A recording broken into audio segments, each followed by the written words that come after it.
Hello, hello to all. Here today in the Tier 10 American battleship, the tech tree battleship that is, the USS Montana. We're on the map Crash Zone Alpha. The mode is Domination. Pure Tier 10 matchmaking. Double carrier in the game, Audacious and Audacious. Bunch of destroyers, gearing clever Shimakaze Holland, so pretty annoying torpedo threats. Small Salem Worcester for the very small cruiser lineup. Annoying AG spammers, no AP threats there, and then Kremlin, Yamato, Montana.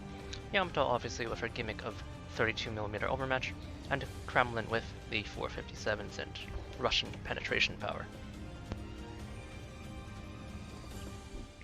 Audacious, of course, with her 41mm penetration on her level bombers, gonna be a bit of a hassle.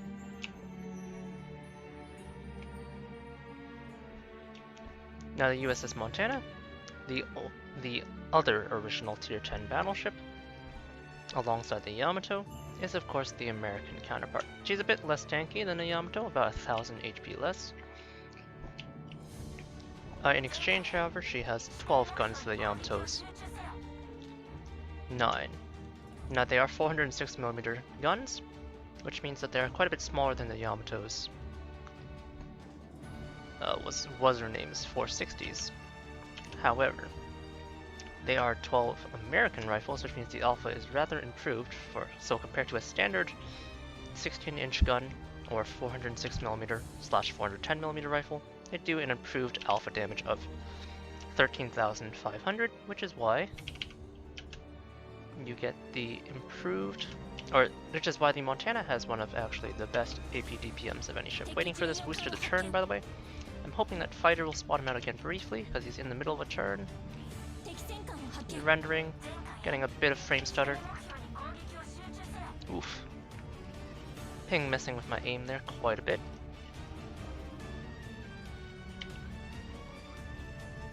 Still managed to get some straddles with the mini-map aim. Angling away, as I show off the Montana's excellent gun angles. Now Montana is standard American armor, so that's 32mm extremities and 38mm middle deck. This renders her immune to a lot of low caliber HE, but relatively vulnerable to stuff like bombers. Her shells do pack quite a bit of punch, but they are rather slow. Okay, excuse my frame rate, it's kind of low FPS.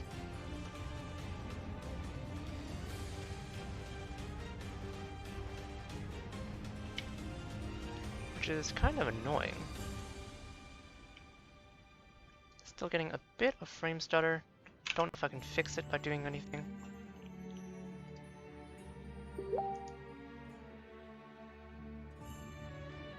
Okay, seem to have fixed the frame rate somewhat, so hopefully this can now proceed. Now I was talking about the Montana's gun power. You can see the impressive gun angles here, very easy to get 3 guns online. And then the 4th is not too far off. Now I'm playing quite far away. Montana is not exactly a sniping ship, but she does play well at medium ranges. Like all American ships, she has the improved damage, or the improved repair party rather, which heals for the tech tree ships, by the way, not the premiums.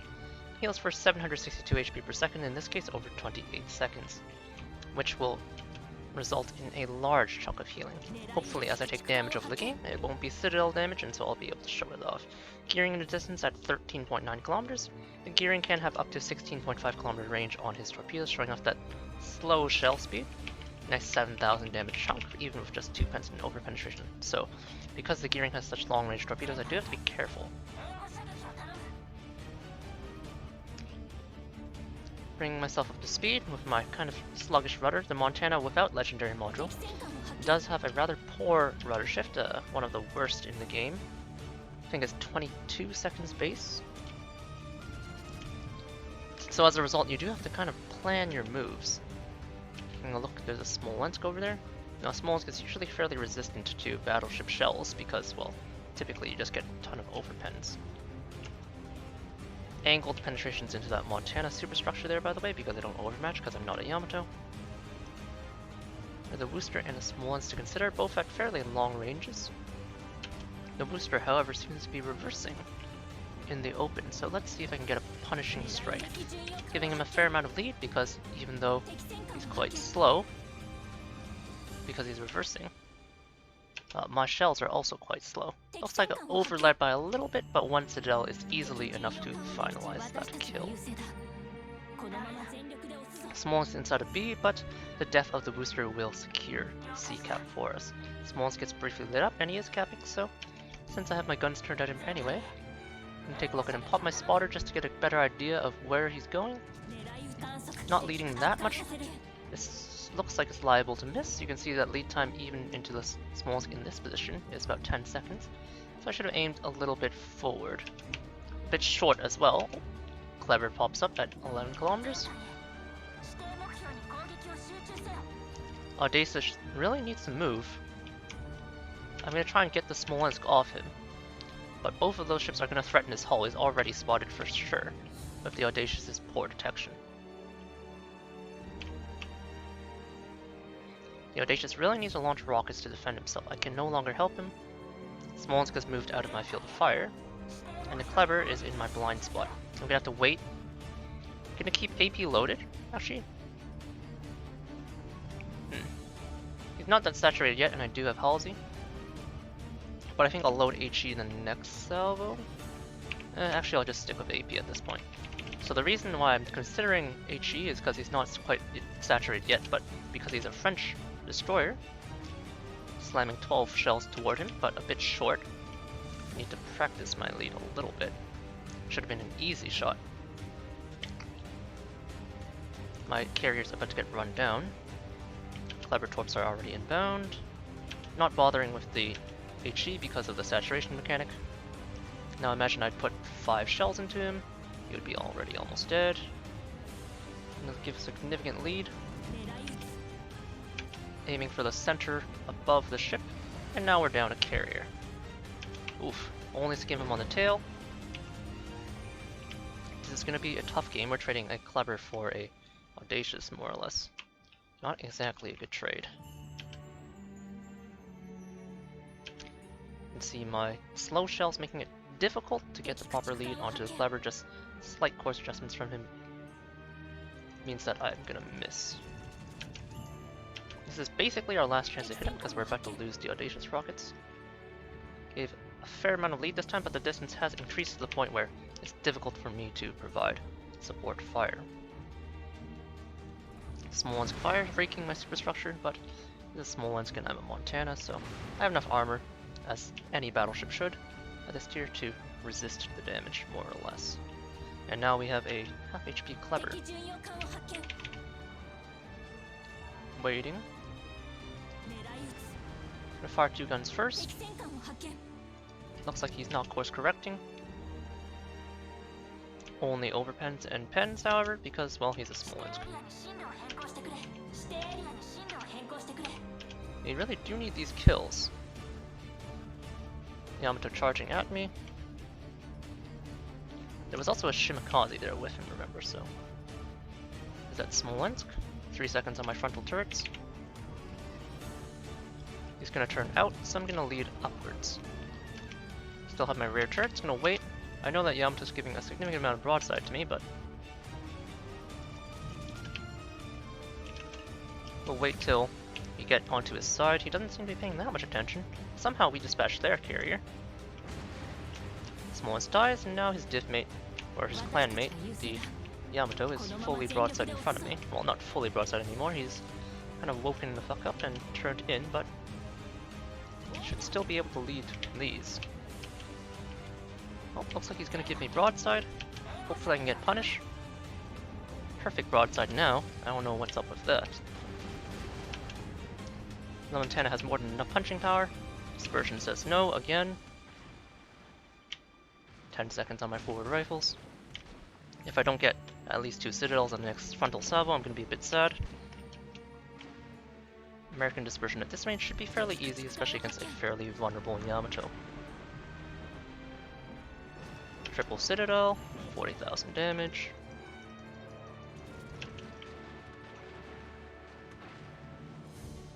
And another citadel cleans him up quite nicely. Now we're both without a carrier, and that Clever, by the way, is still alive. showing off again how balanced the Clever is. There's quite possibly a Montana coming up around my side, so I have to be careful. That smoke cloud will protect me and also kind of screw me at the same time. Oh, okay, I'm spotted by a destroyer. Oh, the Montana gets a jump on me. Thankfully for me, he fucks up his first salvo. 13,000 into him. Just gonna move out of the way and start contesting the central cap. Shimakaze obviously inside of A, or maybe the Holland, not sure which. Again, showing off those good gun angles. Let's see if we can score some defended ribbons, get some resets, and contest B. It is a bit scary for me, since I don't know where the Shimakaze is, but there are those slow shells only just now landing, 8 shells into the superstructure and deck for some penetrations. Clever gets dispatched by my Yamato, thankfully. Protected from the Yamato, or from the Montana, sorry. You can see at this distance 11 second, 12 second leads. Start bringing my guns to the rear if he tried to make this turn.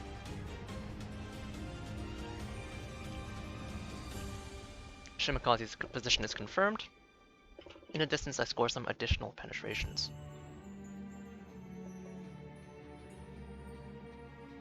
Gonna push down toward the enemy Shimakaze. There's that Kremlin on the horizon. I know the shimmy is gonna come in, it's just a matter of when and where. Oh, okay. So since these two are deciding to go on the offensive, the Holland has revealed his position. He's up here. My slowing down to like consider engaging those two tells me exactly where he is relatively. Single flooding. I'm probably just going to take a heal. So it doesn't look like I can heal that much, but remember, I'm going to be healing throughout this whole flood dot. Broadside Kremlin at 14 kilometers should be fairly easy hit. Oh, only overpens and non-pens. Kremlin showing off her bullshit armor. Now, if I had legendary module, I would have a lot worse concealment, but we'll discuss that when it becomes relevant. Just note that my 14-kilometer detection, even without legendary module, is on the poor side as far as battleships these days go. I'm fairly broadside to the Kremlin. Can definitely be holding a much more improved angle. I need my destroyers to screen me. Looks like his engine is out. Let's switch to high explosive. Nothing wrong with using American high explosive shells. If you have to, 5700 alpha, not exactly impressive. A little more than an Azuma shell, more or less. But the fire chance is decent. Reversing to dodge against the Holland torps. I still have my dam gone.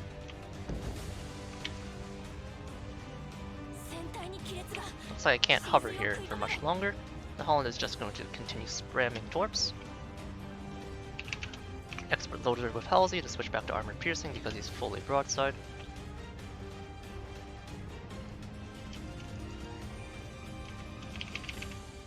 He should die before my shells connect, I would imagine, although he is healing. But indeed, he does die, and you can see that huge amount of healing potential. Here are Shimakaze torpedoes. At least this time I have my dam on, so if I can avoid taking more than 2, I might survive. Getting harassed by the 2 destroyers quite clearly.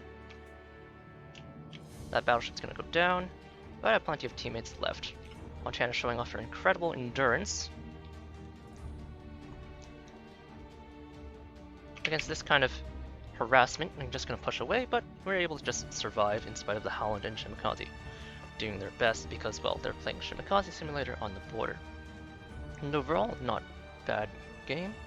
159,000 damage thanks to Yamato at the end, or in the middle of the game, donating us some much needed damage through citadels. 69 shell hits, 2 ships destroyed, 5 hits to the citadel, 4 assisted captures, 4 secondary hits, and 1 spotting ribbon. Team score wise, a very casual 2100. And well, looks like both Audaciouses in this game made a couple of positioning errors, playing a little too forward for where their flanks were. Sorry, guys. But anyhow, as I mentioned, most of my damage did come from that Yamato, but a huge amount of AP damage.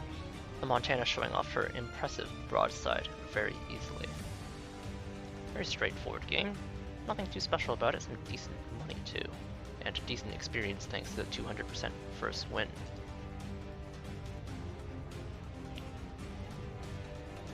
Let me just get this out of the way, and we can go over our modules and captain build.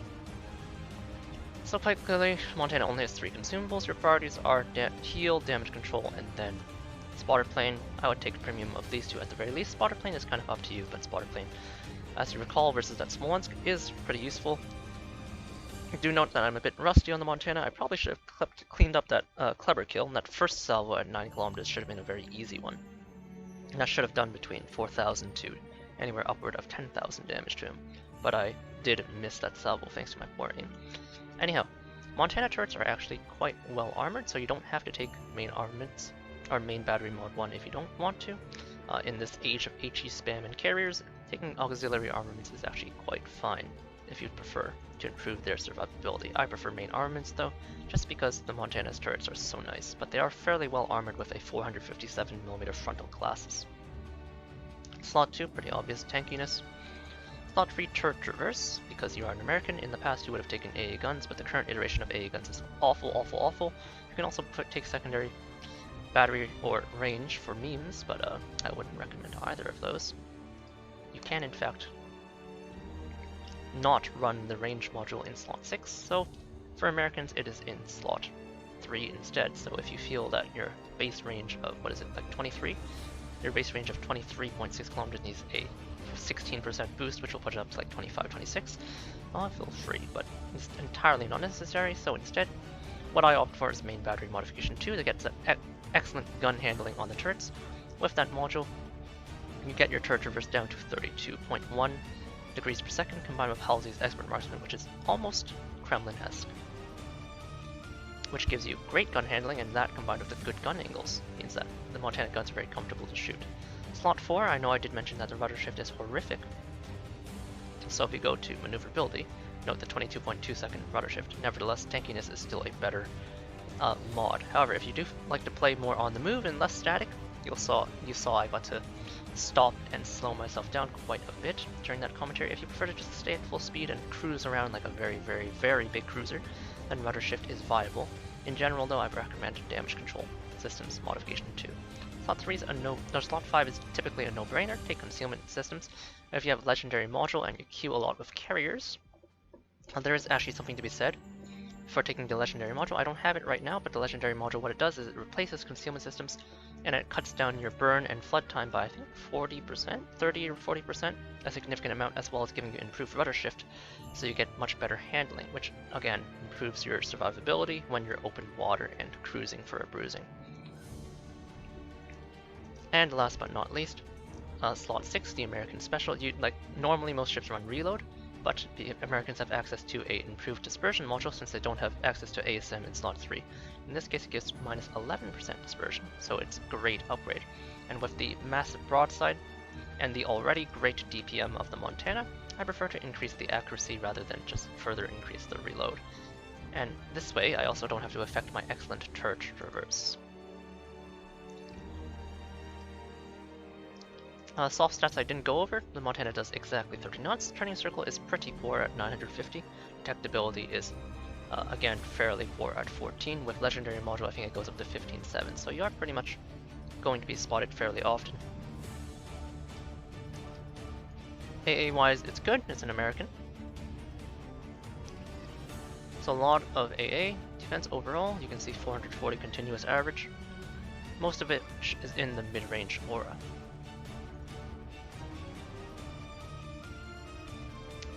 Captain-wise, I'm using my Alaska, Montana, Missouri, American large cruiser, large battleship captain, but this captain is in fact anchored to my Montana, so this is my official Montana captain, so I'm using Halsey on my Montana.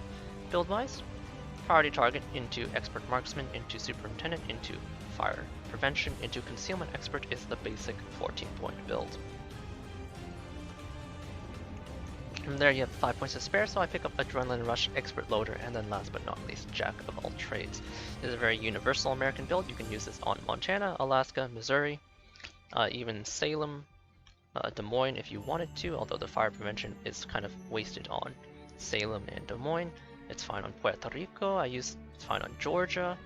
Main battery build or standard tank build, Georgia is perfectly competent. If you have a Wichita, you can run it on the Wichita, Alabama. Even the Indianapolis can take this captain. So it is a fairly flexible, high tier, big to medium gun, American premium captain. Anyhow, that was a decent game, showing off the Montana.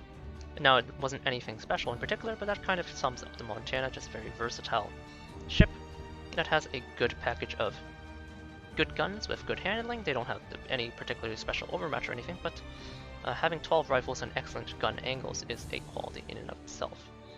Decent speed, decent tankiness. You saw that even though she's not that stealthy and her armor's not that special in today's day and age, with that 38mm middle deck and 32mm extremities, it gets the job done, and that enormous heal means that when you take dot damage, you can easily heal it all back.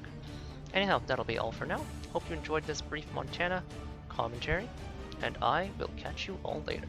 Cheers.